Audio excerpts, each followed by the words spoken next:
listening to a life-changing message from the senior pastor of Faith Redemption Ministry, Pastor Shogu Agbola.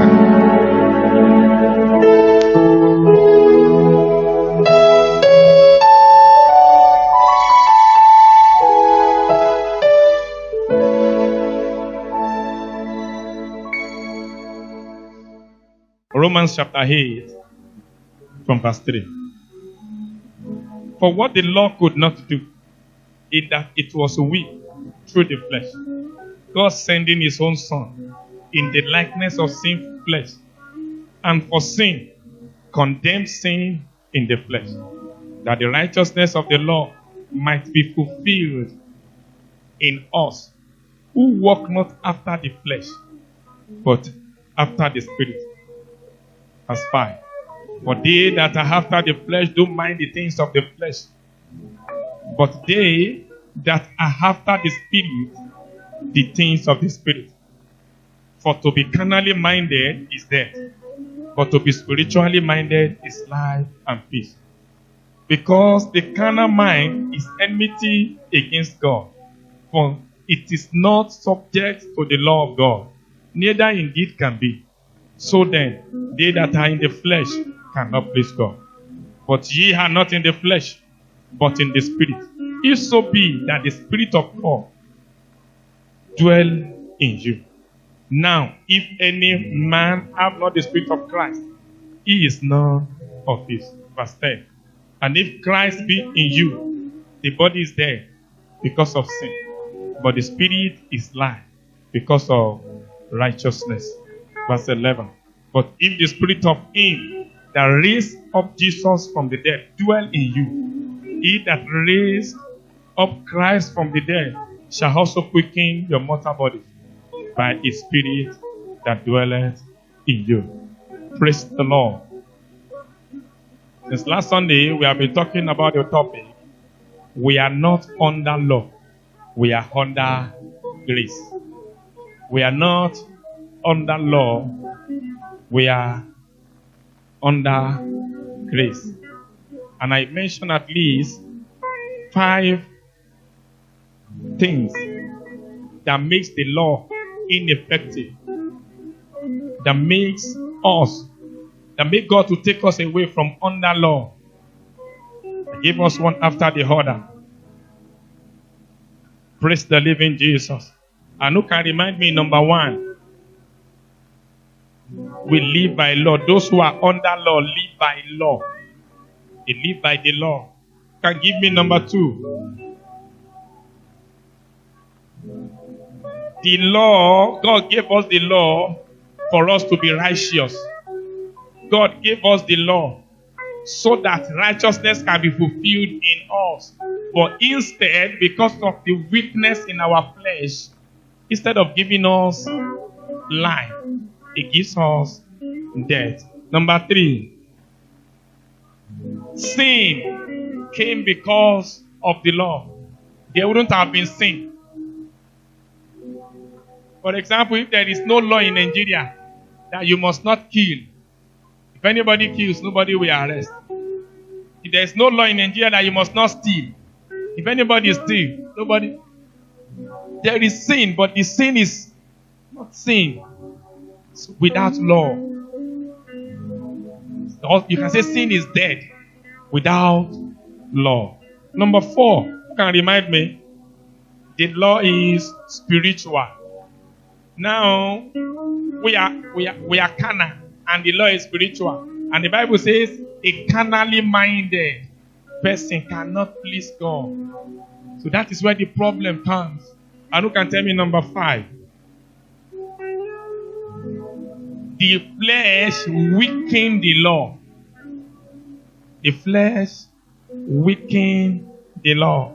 And I also told us, I said, because of this, because of the weakness of the flesh, because the flesh weakened the law that was supposed to make us righteous, because of that, nobody, no man can be justified. Let us see Galatians chapter 3. Galatians chapter 3 from verse 10. Galatians chapter 3, I want to brush through what we stated last Sunday so that you can have proper understanding. Galatians chapter 3 verse 10 says, for as many as are of the works of the law are under the curse. Instead of us to have righteousness, the Bible says we are under the curse. You know, when there is law, God gave us the law so that whoever keeps the law we have the blessing of the law. Whoever refuses to keep the law, we have the curses of the law. Are we getting me? Just like the Bible told us, God told us in Deuteronomy 28. You know, Deuteronomy 28, we read from verse 1 to 14. It was about blessing. Blessing. If thou listen and hearken to the voice of the Lord your God, it will be good to you. Everything will be well with you. Whatever you lay your hands on shall prosper. It was all about blessing. He said, all these blessings shall come on thee and overtake thee, if thou shalt hearken unto the voice of the Lord thy God. Look at verse 3. Blessed shalt thou be in the city, and blessed shalt thou be in the field. It was all about blessing. But when you go to verse 15, Deuteronomy 28 verse 15, many of us don't always love reading them. Especially when it comes to verse 15. But it shall come to pass, if thou wilt not hearken unto the voice of the Lord thy God, to observe to do how many?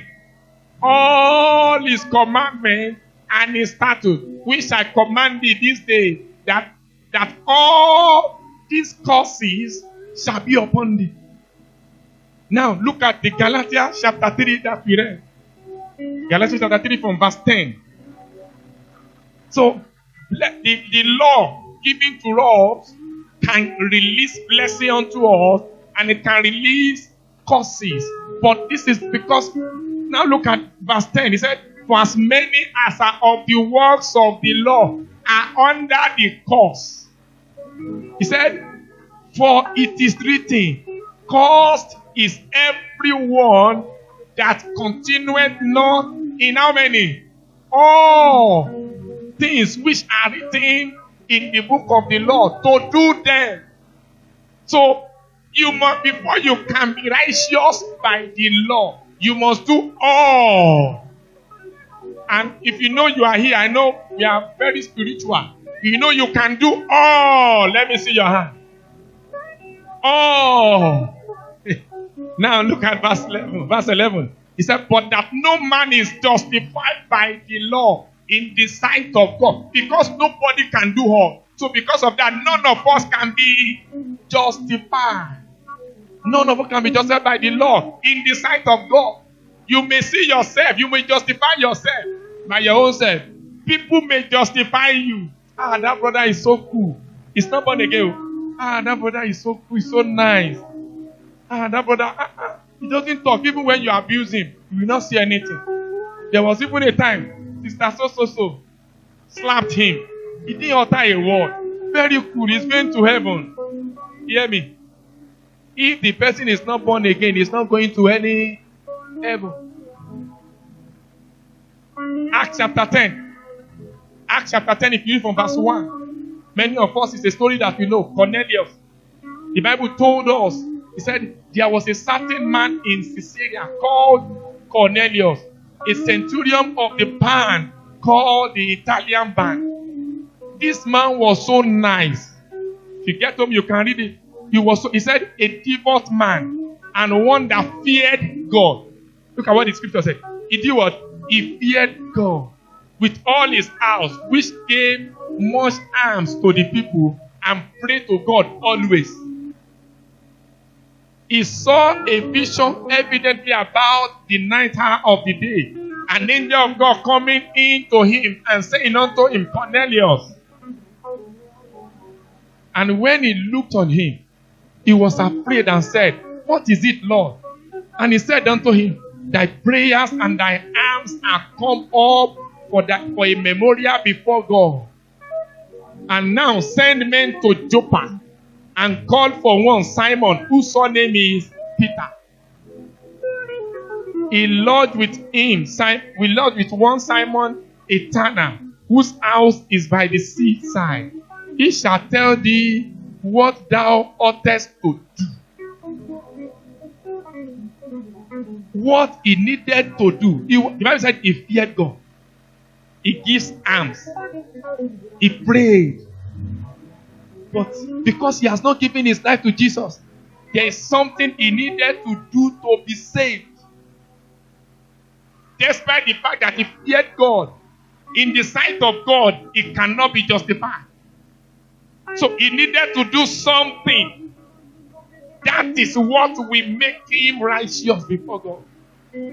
When you get home, you can read it. After he got to Peter, before he got to Peter, God has already shown Peter a vision. And when he got to Peter, Peter told him, you have to accept Jesus. Giving alms is good. Assisting people is good. And to say you fear God is good. But nobody can give all. That is why you need Jesus. And that is where grace comes. Praise the living Jesus. And that is where what? Grace comes. The Bible made us to understand that Jesus came in the sinful flesh. He lived a life without sin. He was the only one on earth that lived without sin. God sent him to come and live without sin. God sent him to die in place of us.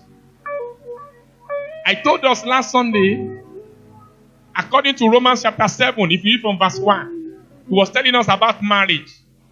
But Paul, by the help of the Holy Spirit, likened what happened with the relationship, with the issue of marriage. He said, when somebody married to a woman, he said that woman is bound to the man. If that woman should go ahead and have an affair with an outside man, he said such a woman is committing adultery. He said, but anytime the man dies, he said the woman is free from that bond. So the woman can go ahead and marry another person. Now, he now told us, I'm trying to summarize it. If you get home, you can read it. He now told us that Jesus Christ came and died. He said, anybody that believes in Christ is dead to sin. So sin has no dominion over him again. He's no longer under law. So the bond between him and sin and law has been cut. So he now has a new husband, which is Jesus. He now has a new husband, which is Jesus. So he's dead to sin and the law. So law has no dominion over him. Say, I receive that grace in the name of Jesus. Say it again, I receive that grace in the name of Jesus. Now, because of our time, let us go straightly to grace. What we really mean by grace? Ephesians chapter 2, verse 8 to 9. Ephesians chapter 2, verse 8 to 9. The Bible says, for by grace are ye saved, through faith, and that not of yourselves. It is the gift of God. He said, not of works, lest any man should boast. We are saved by grace. Your salvation is not as a result of how you can keep the law. Your salvation is not earned because you kept the law, all the law. Your salvation is earned by grace. It's a gift from God. Your salvation is not by the work of the law, but by grace. Just like we read in Galatians chapter 3, verse 10 to 11. For example, what does the Bible mean by that? John chapter 8, let us see the story there from verse 1. John chapter 8, from verse 1. The Bible told us Jesus went onto the Mount of Olives. Yes. And early in the morning, he came again into the temple, and all the people came unto him, and he sat down and taught them. And the scribes and Pharisees brought unto him a woman taken in adultery. And when they had set her in the midst, they say unto him, Master, this woman was taken in adultery in the very act. Now Moses in the law commanded us that such should be stoned, but what sayest thou? You see, the law says the soul that sinneth shall die. This is the law of Moses. When somebody is caught in adultery, at least if you can get two witnesses that can say, yes, we saw her, we saw him when he was doing it. He said they should stone the person to death. Now, let's see what Jesus Christ says. Verse 6.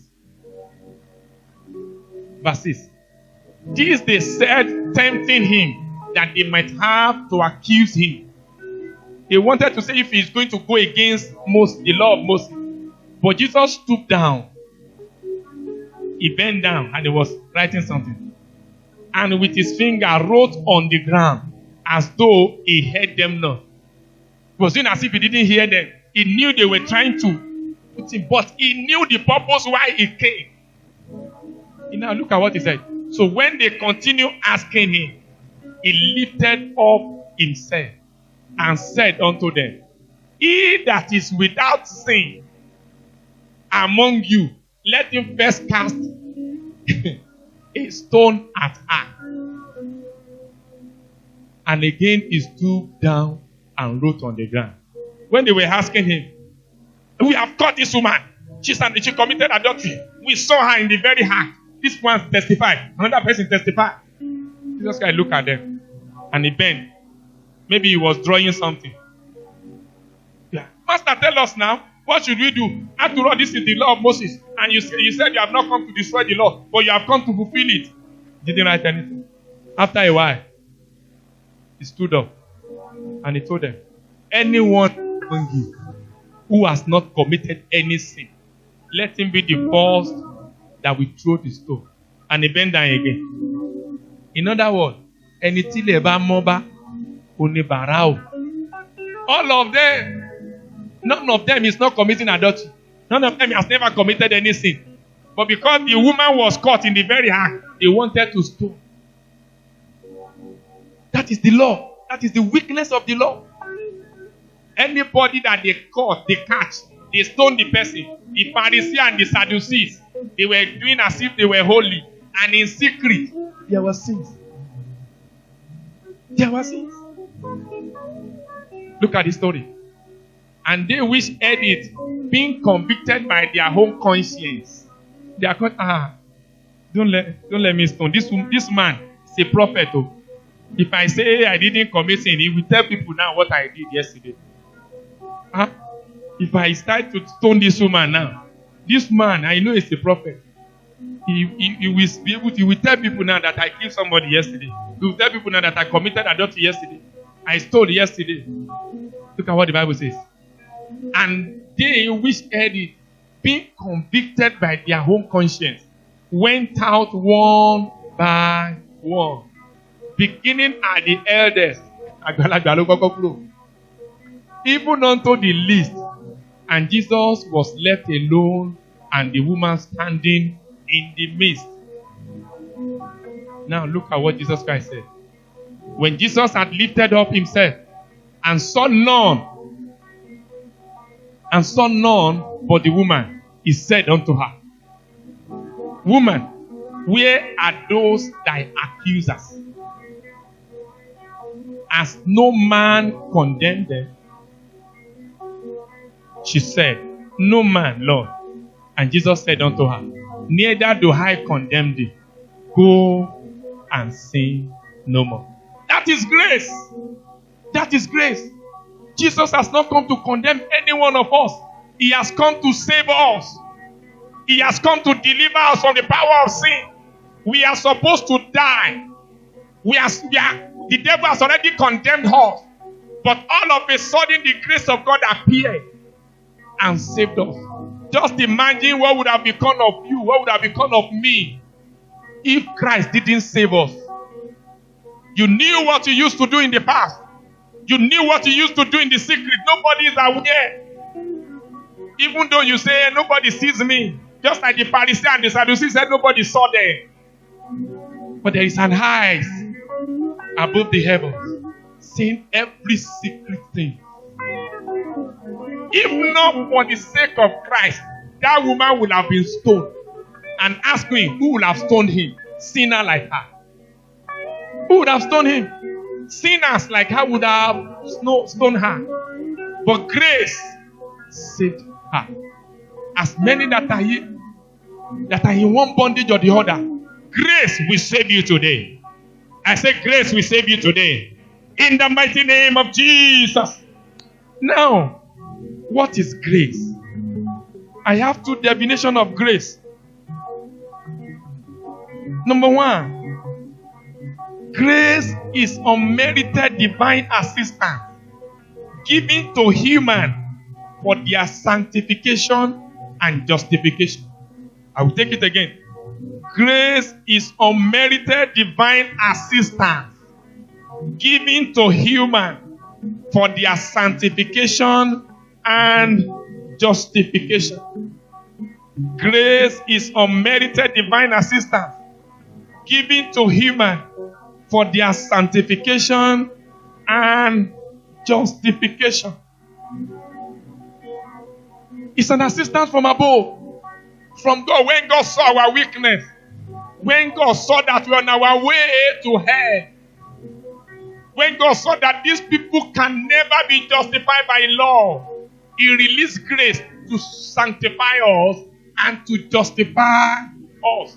So it's an assistance from heaven, unmerited assistance, unmerited help, just to see that we are saved, we are justified, and we are sanctified. Romans chapter 8 verse 2 says, Romans chapter 8 verse 2 says, for the law of the Spirit of life in Christ Jesus has made me free from the law of sin and death.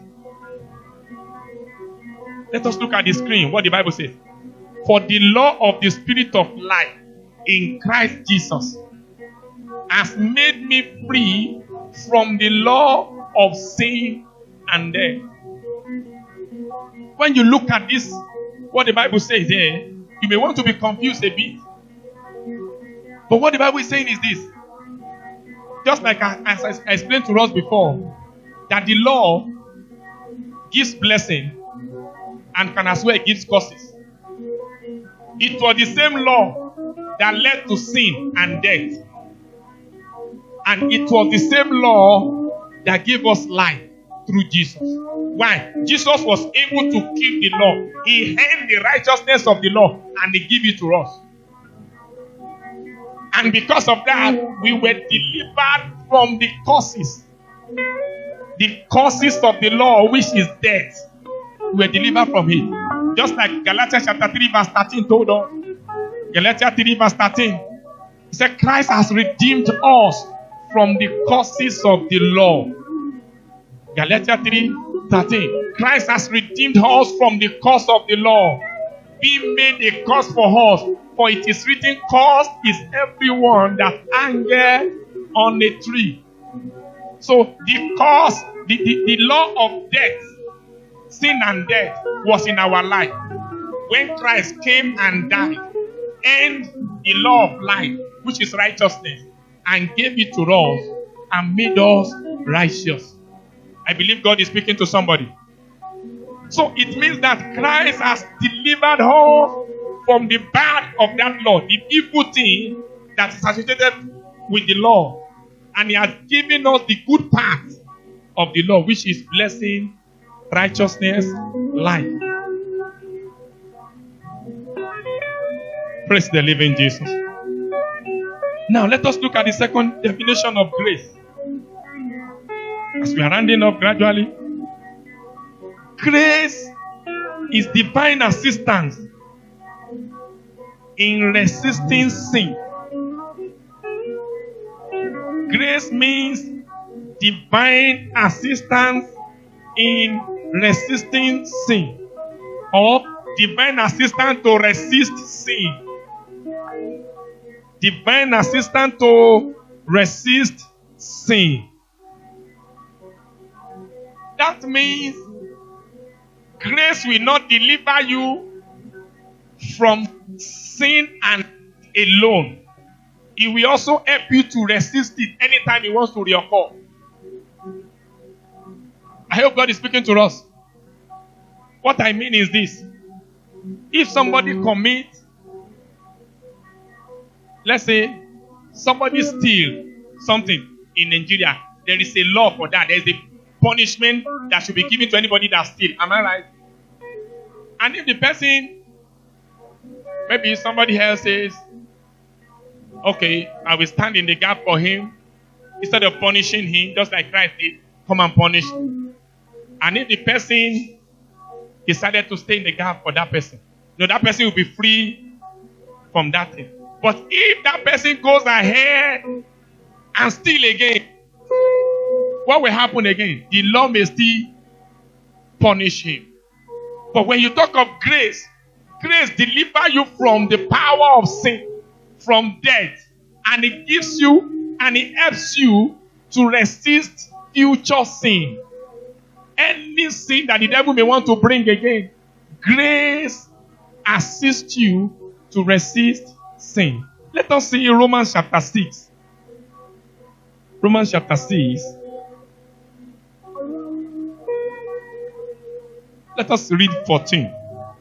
He said, for sin shall not have dominion over you. For ye are not under law, but under grace. So, sin will no longer have dominion over you. Because you are no longer under law, you are now under the grace. So, anytime sin wants to come, there is something deposited in you that assists you to resist it. How many of you know that there used to be a time before you give your life to Jesus? You just find yourself committing that sin. You don't like it really, but you do it. Just like Paul told us in Romans chapter 7, what I don't want to do, that is what I find myself doing. What I really want to do, I love doing. I find it difficult to do. I say, I will not do it today. I will not do it again. Find yourself doing it again. I will not do it again. But whenever you give your life to Jesus, there's something deposited in you that helps you to resist sin. When sin is coming, it resists the sin. That is grace. That is grace. That is grace. For us to have proper understanding, let us see what the Bible says in 1 John chapter 3, 4 to 10. 1 John chapter 3, verse 4 to 10. 1 John chapter 3. He said, whosoever committed sin transgressed also the law. For sin is the transgression of the law. And ye know that he was manifested to take away our sin, and in him is no sin. Whosoever abideth in him sinneth not. Whosoever sinneth has not seen him, neither know him. I want you to be grabbing the point there. Now look at verse 7. He said, little children, let no man deceive you. He that doeth righteousness is righteous, even as he is righteous. In other words, after you are saved, God expects you to do the work of righteousness. Some people will tell you, there are some doctrine now. Once you are saved, you can do anything, commit adultery, do this, steal. Once you are saved forever. The point I want to bring out is that if you are truly saved, you are not even supposed to sin again. That's what the scripture is saying.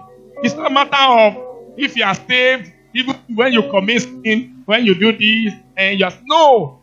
The real thing is that when saved, how do people know that somebody is saved? Way of life. They've been seeing you behaving before, running after girls, stealing. All of a sudden, there is changes. I noticed that Brother Hay is no longer fighting the way he used to fight. I had a story in Ibadan. A couple. They said every night they must fight. Every night. So there are some couple that they have made it their duty. They will not sleep until they settle their quarrel. It's a true life story. They will not sleep. They said, let us help these people. They will be waiting for them to start fighting so that they will go and separate them. After they have separated them, they know they will sleep. They will now go to bed, all of them. But after a while, first week, they didn't fight. Second week, third week. What happened?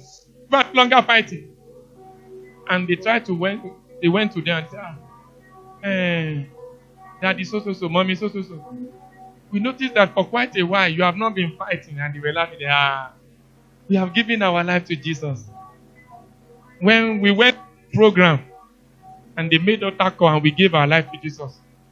And because of that, those neighbors went to the church through which they were saved and they became members. Why? They saw changes. They never preached to them. They only saw changes. When you are saved, it is your lifestyle that will show. Now, look at, let us go ahead, verse 8. He that committed sin is of the devil. That is, sin should not even be found in you. For the devil sinned from the beginning.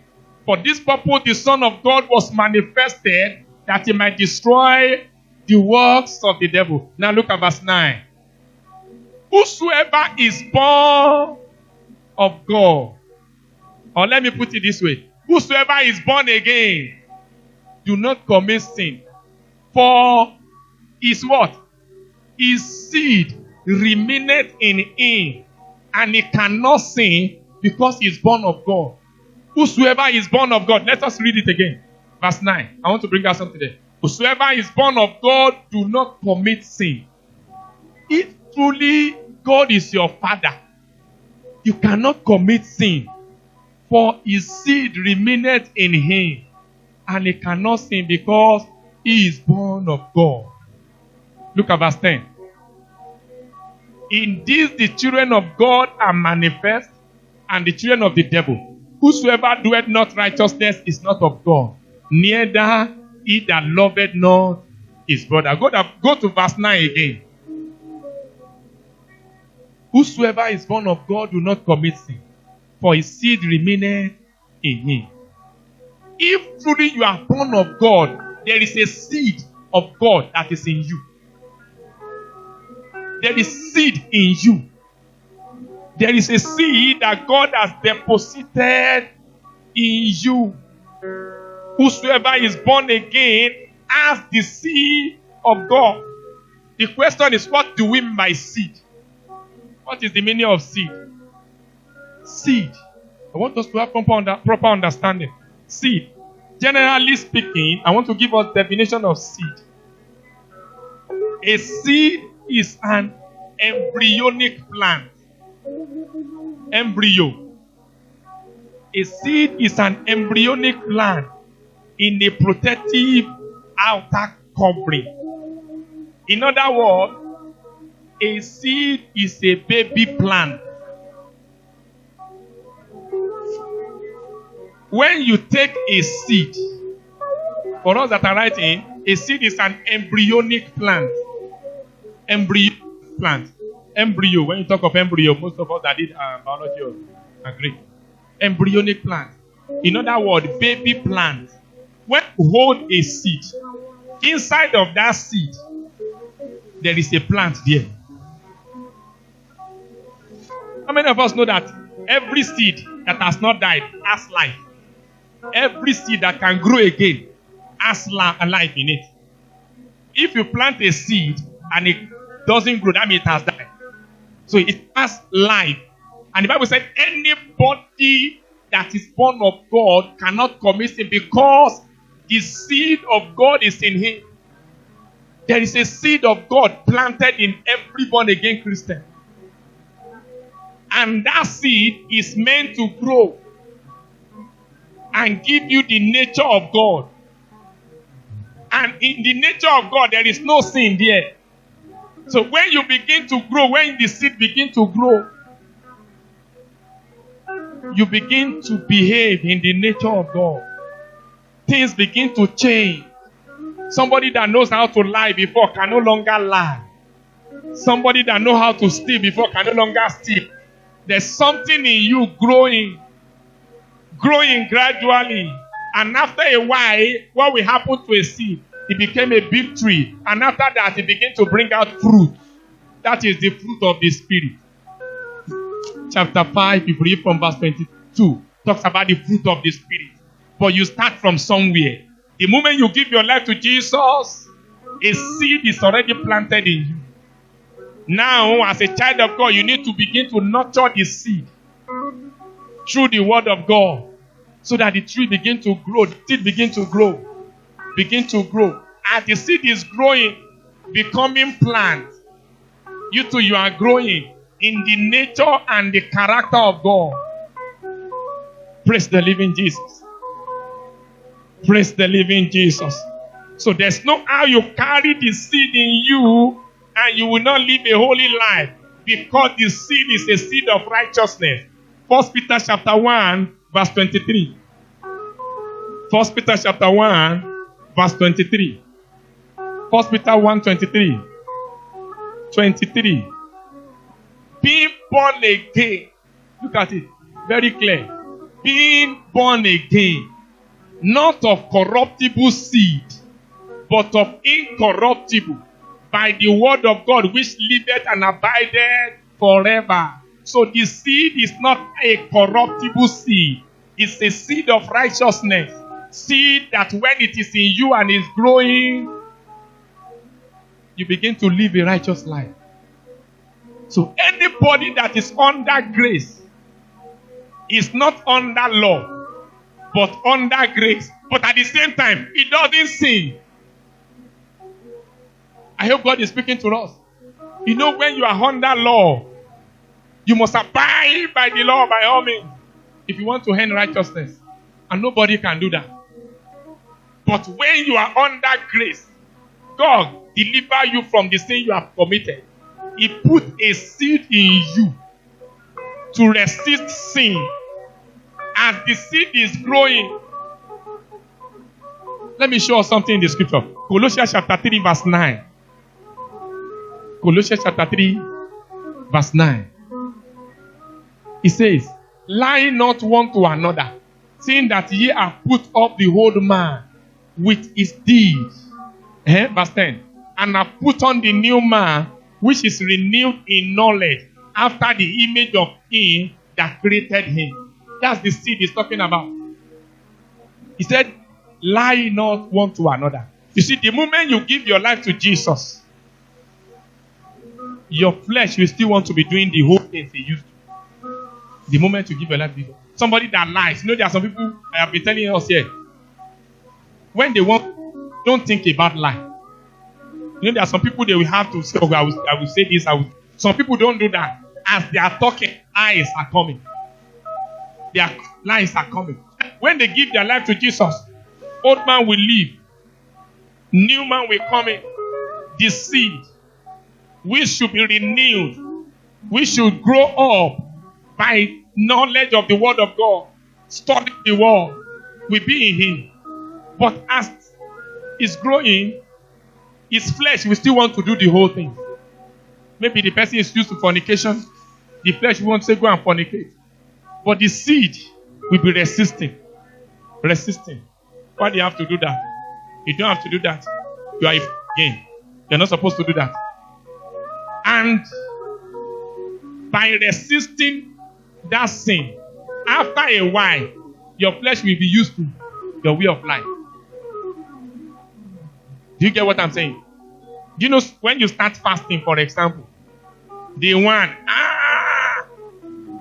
day 2, when it's getting to 3, your system is getting to eat. Just the same thing. The flesh, it is what you teach the flesh that you will get used to. When the new man, which is the seed in you, begin to teach you in the way of God, begin to help you to resist sin, after a while, your flesh will know that whether I fall this one from today till tomorrow, this one will, let me just get used to his pattern of life. And before you know it, the seed will begin to grow. That's why the Bible told us they will bring 100 folds, 30 folds. When he's talking about the sower, parable of the sower, he was talking about the same seed. This same seed. Mark chapter 4, verse 20. Mark chapter 4, verse 20. That's what the Bible says there. Mark 4:20. And these are they which are sown on good ground, such as hear the word and receive it, and bring forth fruit, some 30-fold, some 60, and some 100. Why? Because they allow the seed to grow. The question is, are you allowing the seed to grow? That's it. A lot of people by themselves, they kill the seed. Anytime you give your life to Jesus, a seed is deposited. But what do you go to do after that? The seed will still be warning. Don't do this. This thing is not good. Some people will go ahead and do it. And along the line, they kill the seed. Instead of the seed to germinate, to begin to grow, they kill the seed. If you are the one that has been doing that, this is the word of God for you. Hebrews chapter 10, verse 26 to 29. Hebrews chapter 10. Hebrews 10, 26. For if we sin willfully, Bible didn't say you cannot make. Bible didn't say, what I said is lie. Oh. Lord, I'm sorry. Didn't say you cannot make mistake. But the Bible said, if you do what? Sin willfully. After that, we have received the knowledge of the truth. There remaineth no sacrifice for sin.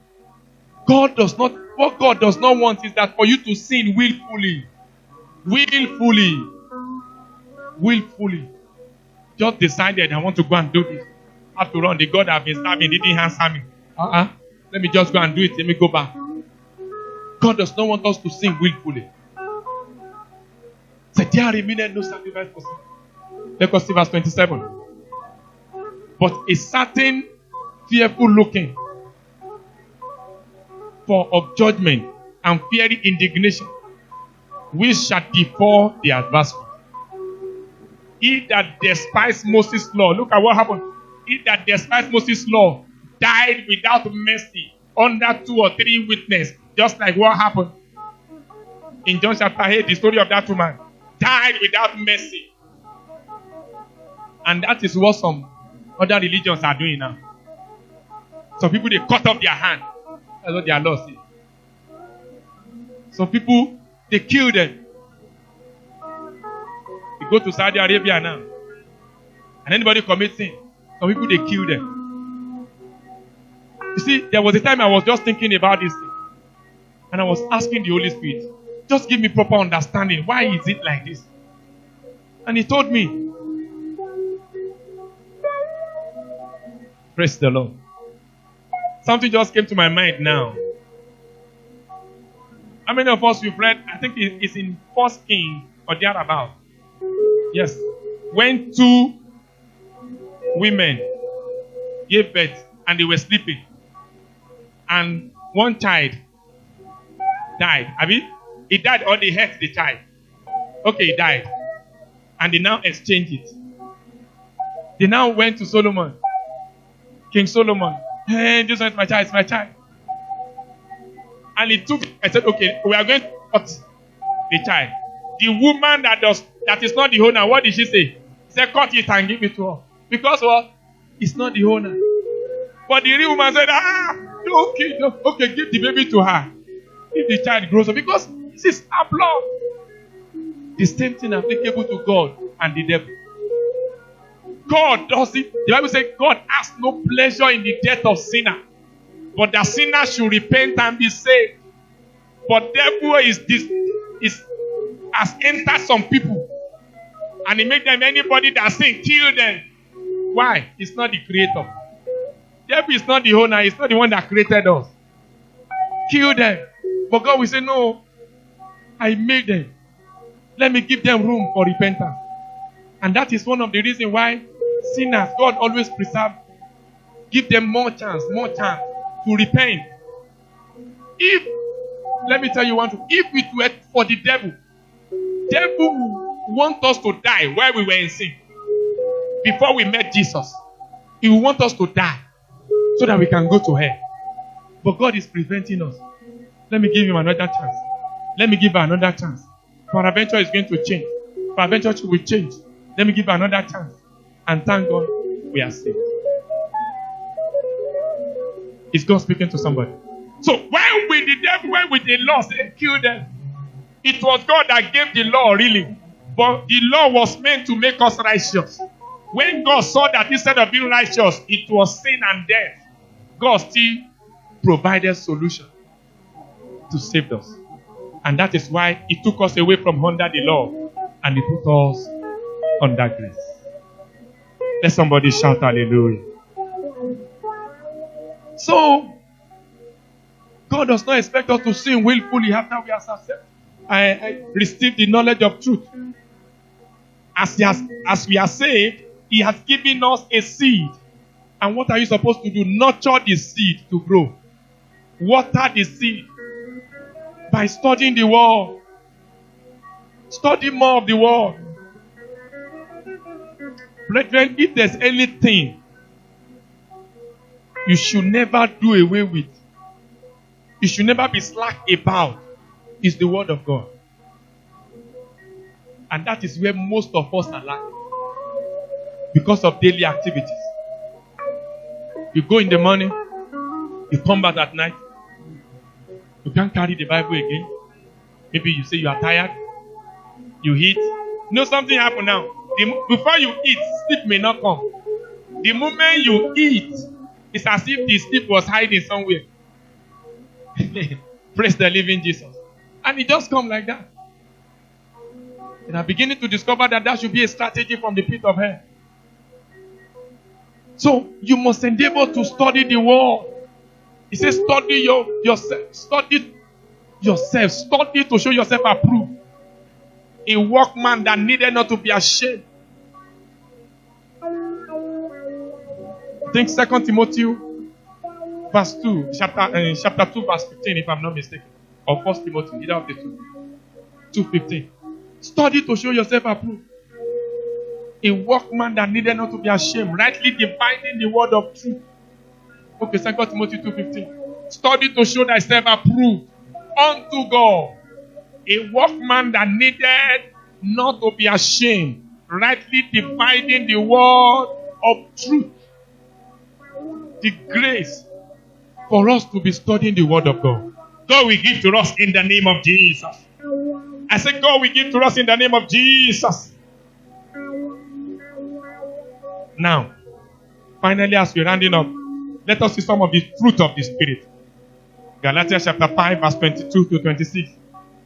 To know if you're already, some of us, by this verse, we will know if the seed has grown up to the level of bringing fruit.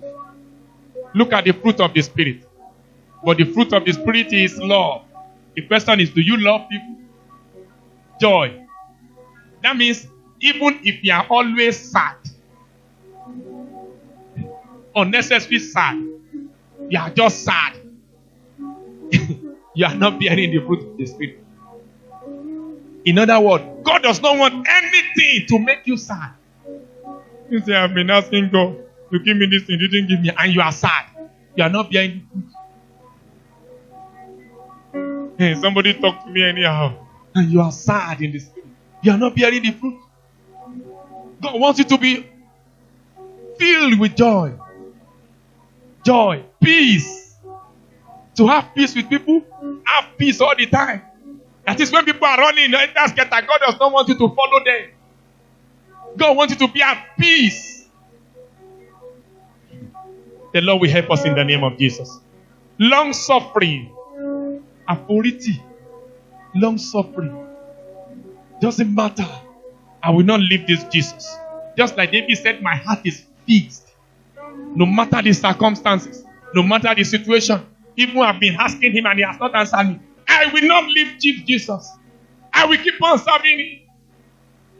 You know, recently I was telling my wife, I was discussing with her, and I said, about somebody. And I said, we're going to let them realize that you don't come to Jesus because you need something. If you come to him because you need a job, when he gives you that job, you go back to the world. You don't come to Jesus because you need healing. Some of us, when you receive that healing, you go back to the world. You come to Jesus because you want to be saved. You come to Jesus because he said, come unto me. You come to Jesus because you love him. He says, seek ye first the kingdom of God and his righteousness. And every other thing, healing will follow.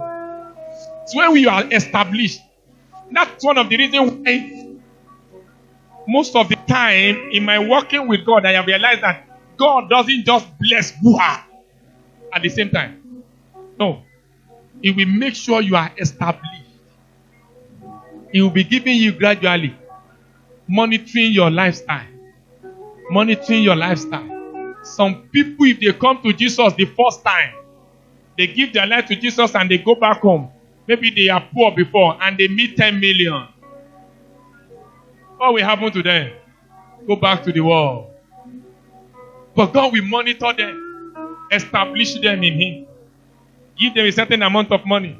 When I gave my life to Jesus, I had nothing. I began to serve God.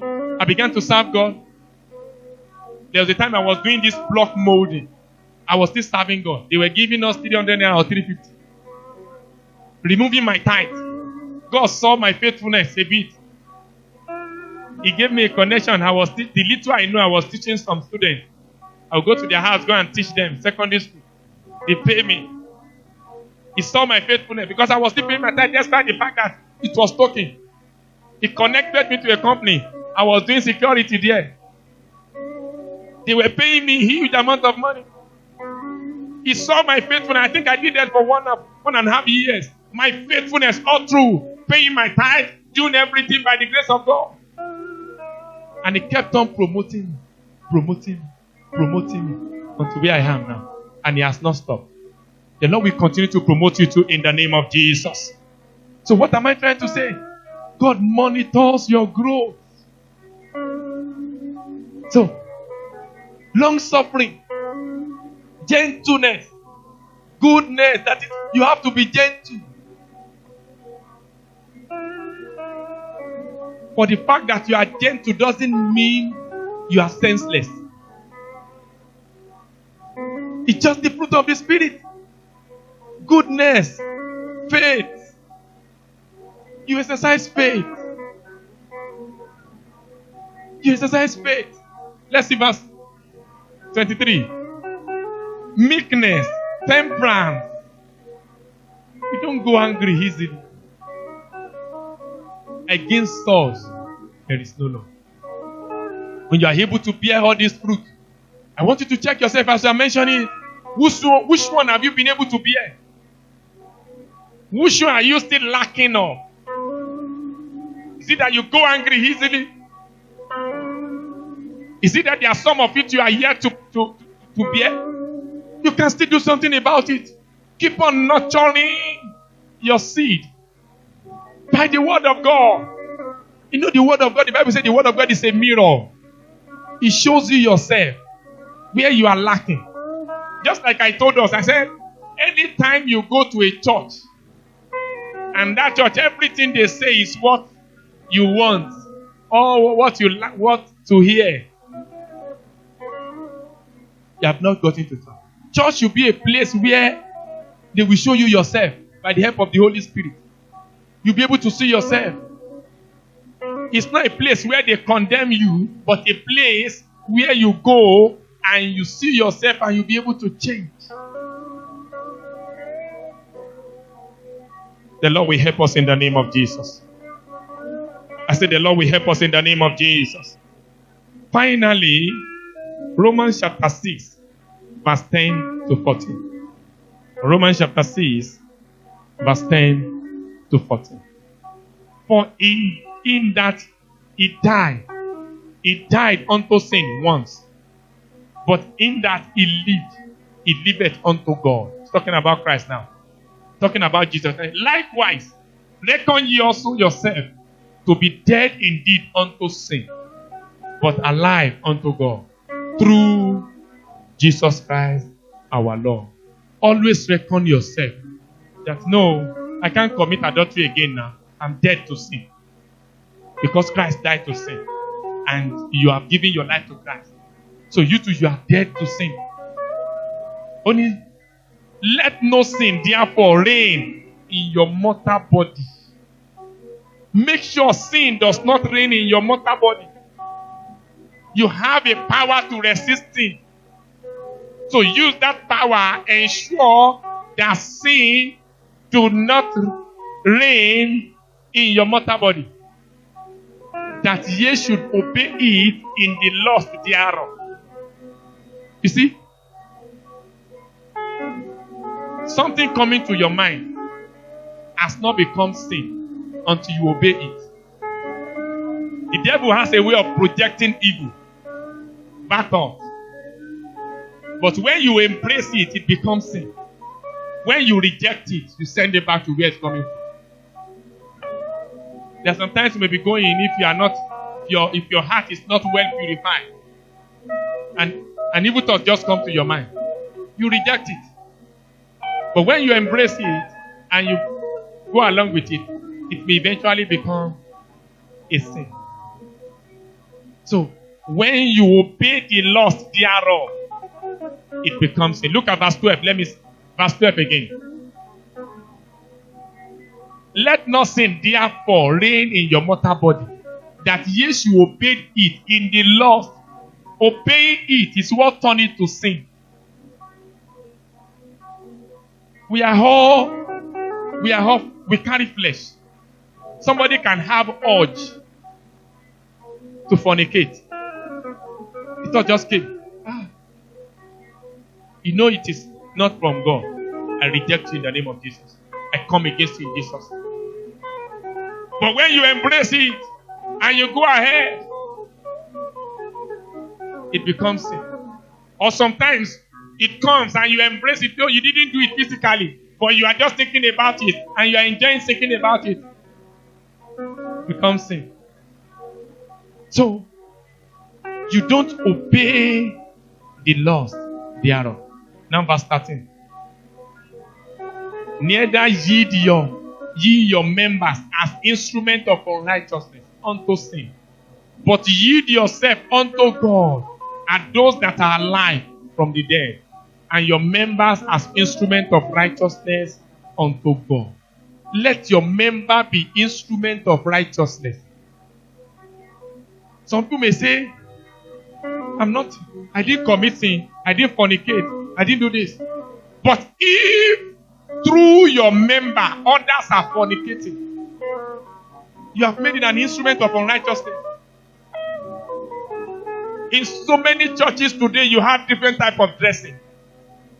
That the brother sitting beside a lady had fornicated with that lady already, and the lady does not know because of dressing. Spaghetti in the church. In the church. Is it spaghetti or indomie they call it? In the church, wearing a skirt. Can you imagine a yellow girl, sister, very yellow, wearing mini skirt, sitting in the front where pastor is preaching? Every time pastor is making mistake, trying to call verses, you know something is happening. If you go to so many churches, they may allow them to dress anyhow, but you don't allow them to sit in the front. So that instead of connecting to the spirit above, pastor preaching will not be connected to spirit of fornication. Praise the living Jesus. Brother sitting beside a sister. Do you know there are some churches that some brother always want to go to the church? Even pastor will encourage. I think mommy has told me one that you look beautiful. A pastor was telling a sister, if any brother asks you out, even if it is married man, just accept. If they ask of your number, give them your number. Bring them to church. Don't take them to your house, but bring them to church. In the name of looking for members. The Lord will have mercy in the name of Jesus. So don't let your member be instrument of unrighteousness. And it shall be well with us in Jesus' name. Let us be on our feet. Before then, I want us to write this prayer point. We are going to pray it for like 5 minutes. Let us write it. Prayer point. Number 1. Father,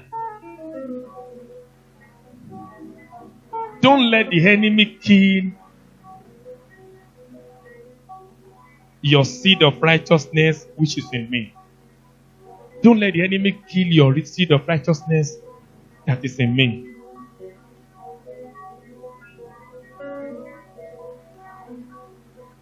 Number 2. Father, let your seed in me grow and bring forth fruit of the Spirit. Father, let your seed in me grow and bring forth fruit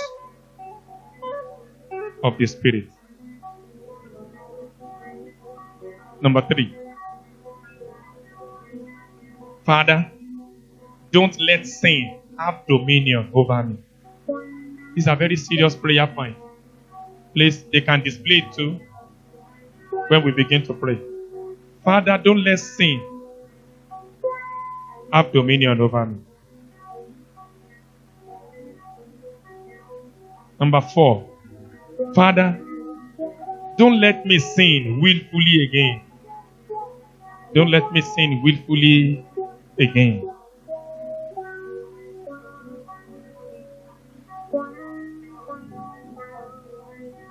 Number 5.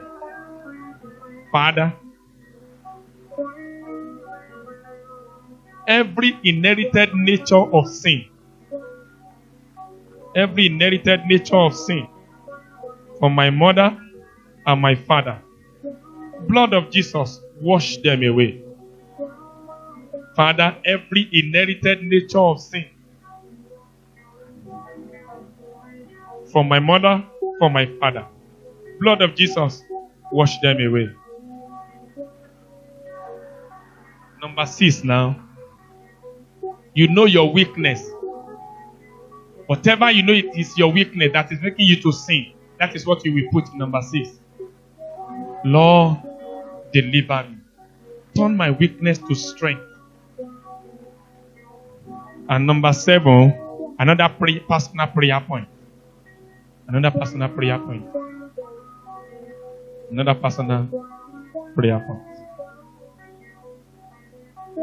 Now let us be on our feet. All eyes closed now. Let us be on our feet. Let us be on our feet. God bless you. If you are here, you are not born again, and you want to give your life to Jesus. I just told you, if you are not born again, you are under law. And nobody can be justified under the law. Please, let us be on our feet. We want to pray. Sorry, God bless you. Let us be on our feet. Be on your feet. Be on your feet. Be on your feet. Don't be tired. If you are here, you are not born again. Please. And you want to give your life to Jesus. All eyes closed now. Just put your right hand on your chest and talk to the Almighty God. Here I am, O Lord. I come as a sinner. Please forgive me. Cleanse me with your blood. I don't want to live under law again. I want to begin to live under grace because you have died for me. I surrender my life to you. Just go ahead, talk to the Almighty God. Save my soul, oh Lord. Save my soul. Talk to the Almighty God. Talk to him. Talk to him. Remember, nobody can help you except God. When the day of trouble comes, nobody can help you. They can only pity you. But there is only one person that can help you, that is Jesus. The Bible says it's our very help in time of trouble. Why don't you surrender to him? Remember, the Bible says the hand of God is not shortened, that cannot deliver us. His ears are not heavy, that cannot hear us. But our sin has separated us between us and God. Why don't you talk to the Almighty God? Ask him for forgiveness of sin. And ask him to cleanse you. Ask him to forgive you. Thank you, Father. Blessed be your holy name. Thank you, Father. In Jesus' mighty name, we have prayed. Father, I pray for as many that have surrendered all to you. Please forgive them in Jesus' name. Cleanse them with your blood in Jesus' name. My Daddy, my God, write their names in the book of life. And as we begin to pray, oh Lord, answer all our prayers and let our joy be full. Thank you, Father. In Jesus' mighty name, we have prayed. Are you ready to pray? As I have told you, nobody can love you more than yourself. Open your mouth and pray. First and foremost, thank God for the word you have heard. Appreciate him. Give him the glory. And begin to pray those prayer points. Begin to pray those prayer points. Talk to the Almighty God now. Talk to him. Talk to him. Open your mouth and pray. A closed mouth is a closed destiny. I want you to pray that prayer. It will help you to be praying privately on your own. If you can pray very well in the presence of God, having the prayer point with you, just go ahead, talk to the Almighty God. Talk to him, talk to him. He's the Almighty God. Thank you, Father. You're going to pray for like 5 minutes. Just go ahead, talk to the Almighty God.